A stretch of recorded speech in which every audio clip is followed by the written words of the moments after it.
No, I am not giving her any special treatment. Each case is treated on its own merits. If you have questions to ask her, she's here. But those questions, one must be within the purview of the law. And they must be fair. The custodian of that decision is not far from you. He is here, and that is me. So I will continue guiding you very well. Even when someone comes, impartiality, I am going to remain impartial. Madam Wangadia, the question by the Vice Chair is whether those issues have an effect on backlog. Your answer could be in affirmative or negative, and you tell us whether they are of no consequence. The answer is no. These are the causes for the backlog. Over the years, the Commission has faced challenges of lack of quorum caused by expiration of contracts of members and death of some members of the Commission. The Humam Rights Commission is the constitutional body which has been affected most by death of commissioners over the years. Article 51 clause 2 provides that the commission shall be composed of the chairperson and not less than 3 other persons. At any one time, the membership of the commission falls below the quorum as set by the Constitution. Then the commission is not. The longest period the commission went without conducting tribunal hearings was 2 years. And this was when the then chairperson, Honorable Medical Ward, died in 2019. It took 2 years for a new chairperson and members of the commission to be appointed. Consequently, the tribunal caseload increases when the commission cannot conduct sessions. 2, unlike the judiciary, which has many judicial officers who are deployed and charged with hearing cases countrywide, the commission is the sole quasi-judicial tribunal of its kind in the country, with the mandate to adjudicate complaints of alleged human rights violations. The tribunal panel cannot be in several places at the same time. Tribunal hearings can only be conducted in one regional office at a time and not simultaneously in several regional offices. And at any one time, they have to be chaired personally by the chairperson. Unlike before, when tribunal sessions were presided over by single commissioners, the practice has since changed to sessions being presided over by a panel. This was a result of an advisory that was issued to us by the learned Attorney General, in which he advised that the Commission should always be fully constituted at all times during the hearings, lest they would be challenged. The sporadic funding for our sessions has affected the pace at which the Commission resolves cases. Hearings are solely funded by the justice law and the other sector, and not the government of Uganda.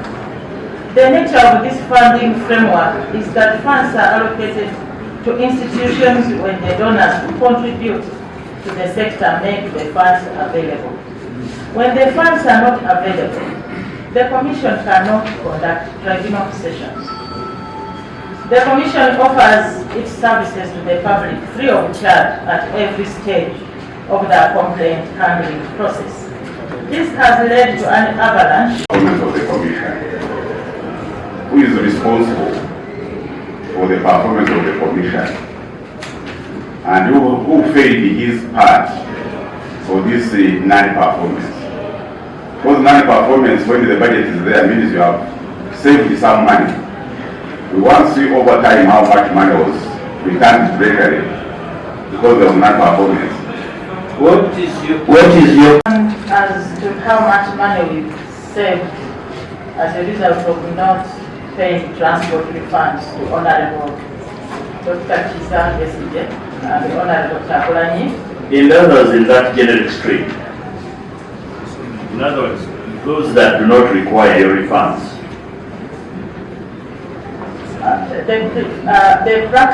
The general practice is we pay transport refunds to each and every witness or complainant who appears before the commission, except when they don't want to take the transport refunds.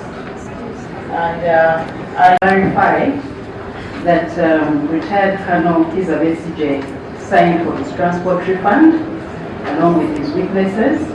The Honorable Robert Chakulani opted not to take transport refund, but in the event that the transport refund is not taken, it's usually rebanked in Bank of Uganda on the Jealous account.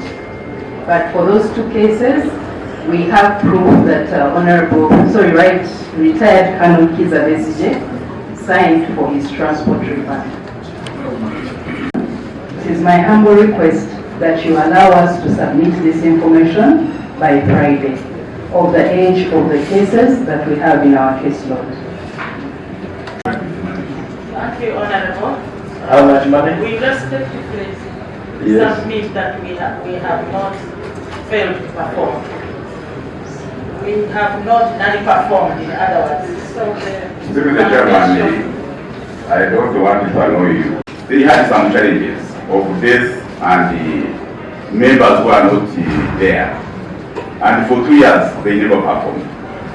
And as a result, Ugandans suffered. But the budget was never reduced because you budget for performance. So during those years when they were not performing because of those challenges, The question you asked regarding the transport refund that should be given to Dr. Kiza Besije and Honorable Robert Chakulani, Bobi Wine, from at the time they presented themselves before the Uganda Humam Rights Commission. And we were answered that other than Honorable Robert Chakulani, Dr. Kiza Besije had signed for that money. So the committee was interested in knowing where the money that Honorable Robert Chakulani did take, so where is that money exactly? So the answer we got is that it was transferred to the president. It was rebanked to Bank of Uganda. Yeah, so while listening to her, we were also looking at the documents to see whether they are fully aware that money meant to be a refund for Honorable Robert Chakulani was actually sent back to Bank of Uganda. Unfortunately, the documents don't speak so. So we want to know exactly where this money is. When you look at the cash flow, that is page 11. Well, statement. please hold your fire. Yes.